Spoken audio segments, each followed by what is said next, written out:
wasn't gonna raise my hand. Ever. My heart is pounding. That's a good thing. It was pounding. We were calling. I wasn't gonna raise my hand. Although I knew this is my first workshop ever. And I knew whenever I came to see you, by the way, Esther, you look beautiful today. We agree. I was gonna be I was gonna be in the chair, but not just on the chair, but the first one on the chair. See there? So, he was a little hard to deny, right? With that desire and that absence of resistance about that, would anything else be logical? Not that there's any competition. I have two questions, if I may. My first question is, I've struggled with substance abuse ever since I knew about your teachings. You started because of us? No. We try to tell good stories. I've suffered through relapses through my entire life, and the last few that I had, you spoke with me, and you said, this is Abraham, but you can call me whatever you want to call me, as that name does not really matter at all. It's what you are. I felt I was in the vortex, doing there, and you did also say that I was in the vortex, but the continuous usage of it would never get me there. It was like that every time. The most important thing for you to take away from this conversation, let's just soften the word struggle a little bit, even though we know a lot of times it's felt like struggle, but let's just soften that word. And let's soften the word abuse too. And let's just acknowledge that what was really going on is that, now you tell us if we are accurate about this, of course we always are, that you're looking for some relief. Looking for some relief.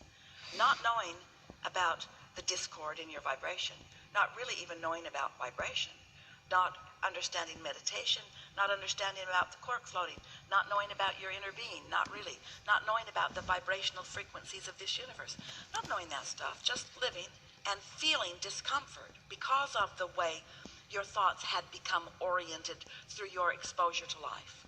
And so when you manage to get yourself stressed out, stretched vibrationally, then something that causes distraction or helps you to defocus does give you some relief. But it's not permanent relief or even good relief in the sense that it doesn't stick because there was no deliberate focus involved in the changing of the vibrational frequency. We're going to give you a strange example, but you're going to like it. So let's say you are a lifeguard and you're committed to helping people not drown who seem determined to drown. Like Jerry. Say again? Like Jerry.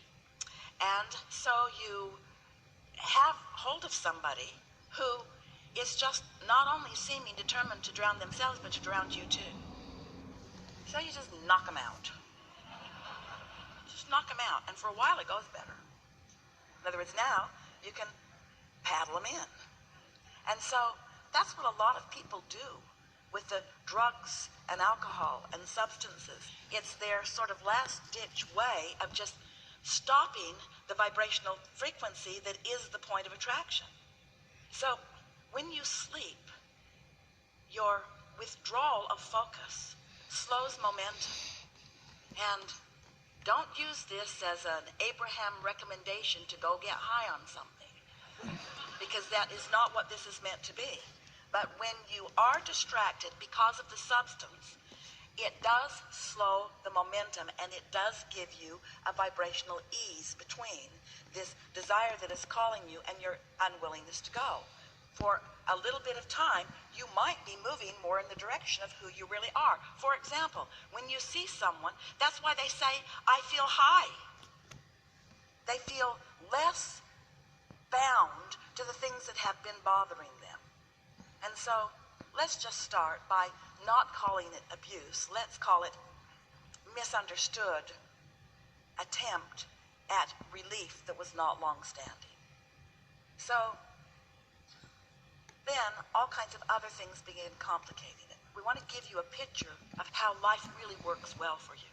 So contrast sometimes is hard, and it causes you to launch a desire, and your inner being gathers the cooperative components, and this desire gestates in this vibrational reality that we've been calling the vortex. And when you are in a state of clarity or in a state of joy, when you're not beating some drum, not calling yourself bad names, not focused on struggle, and not talking about self-abuse, when you are, for some reason, liking yourself a little bit, you receive an impulse or an idea. And when that impulse or idea comes, that is you in sync with you. Now, once you get a taste for that, and once you understand how you can accomplish that, what kind of thoughts you think in order to get into the receiving mode, and more important, you're able to personally witness and understand the correlation between how you're feeling and how things start turning out for you, then you're off and running. But if you are just feeling bad and then taking something, it's like putting Novocaine in your hand so that you can't feel the hot stove. It does solve the immediate problem, but there's a problem that comes next. This doesn't hurt at all, but what's that funny smell? And what am I going to do now that my fingers are gone? So you don't want to numb your emotional senses. You want them to be active so that you can guide your thoughts to harmonize with what's in your vortex so that you can be the realizer of the things that you are asking for. So it does not matter where you've been. It doesn't even matter where you are. What matters is where you're going from where you are. And an understanding of how this all works will give you some reason to focus. It will give you some, what some want to call motivation. We would prefer to call it inspiration. The better you feel, the more good ideas will flow to you, and you will recognize that you got an idea. That's why you're acknowledging that you have reached that place where you've begun to receive answers from your own inner being. And the answers that you're getting in the beginning aren't answers of exactly where to go and what to do and what's happening. Those aren't the kind of answers your inner being wants to give you. The answers that your inner being wants to give you and will give you initially are you're good and you're whole and you're worthy and it's going to be all right and we're with you and hang in there and it's going to get better and be easy about it and don't be so hard on yourself and think thoughts that feel better to you. That's the stream of consciousness that your inner being is offering to you at all times. Now, this really matters. Since you started out with this conversation about being in the receiving mode, and you definitely have been in the receiving mode of us and others, we want you to all understand that you are all in the receiving mode of something all the time. Because there are vibrational rivers and streams of frequencies and consciousness that are around you all the time. But the question that you want to ask yourself is, how do I feel as I am in this receiving mode? Because if you feel like some voice is saying to you, to take up arms and go be vigilant and mow down a bunch of people, we promise you, you are not in the receiving mode of your source energy.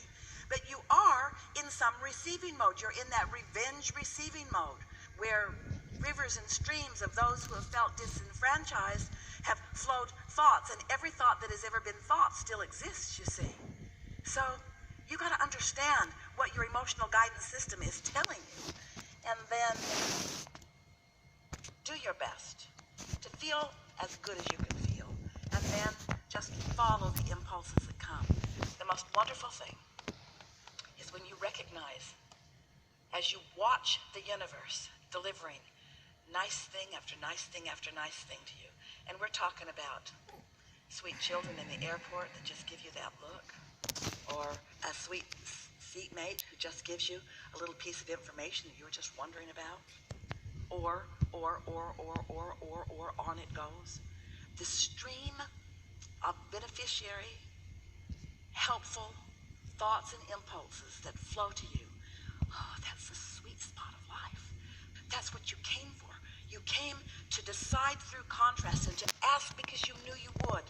And then to stand as best you can, as often as you can, as long as you can, in the receptive mode of alignment with that broader perspective who is flowing impulses of guidance to you at all times. But you got to decide, and life helps you to do it. You got to decide to stop beating up on yourself, because if you decide that you're not good or that you're not a receiver, or if you decide that you've done something wrong that is keeping you from being able to be the blessed one who can receive, then even though guidance and love is raining down all around you all the time, it's like you've got your umbrella up until you take some substance. Then you put your umbrella down so you feel a little better, but you don't make the conscious correlation. So it's not a progressive thing. You don't make a vibrational difference in yourself. You just allow yourself to be soothed for a minute, and that's not bad. But you don't hold yourself in an improved set point that then positively affects you later.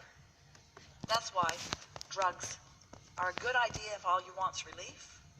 Not such a good idea if you want relief to last longer than this moment. You know, have you ever said it when you see someone who has been under the influence of something, how they're full of themselves? You say it about your little kids too, who haven't been in the liquor cabinet yet. Mostly. You're full of yourself. Well, that's what happens when you stop holding resistance. You allow more of yourself in. And so that's why sometimes you feel less inhibited. Sometimes you feel less self-conscious. Sometimes you feel more able to cope with the relentless judgment of your fellow human beings.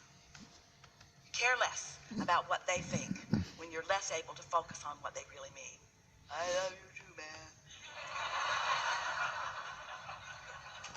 When I was there in the vortex, was that really Abraham speaking through me, the words and the feelings and the vibrations that were going through me, or was that because of the use, like, imaginary?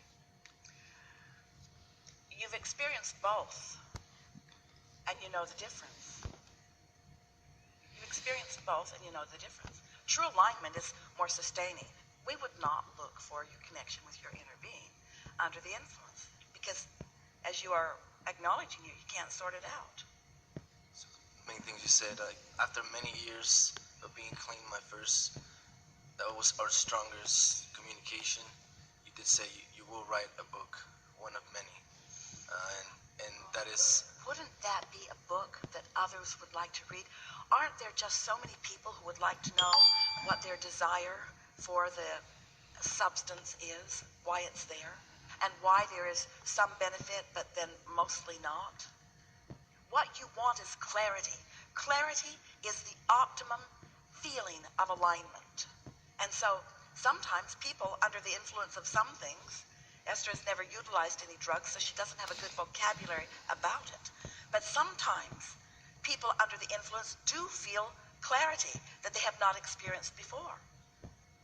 Jerry talks about a friend who, under the influence of something, was so full of himself and just rambled on for hours. He was so sure that he had outlined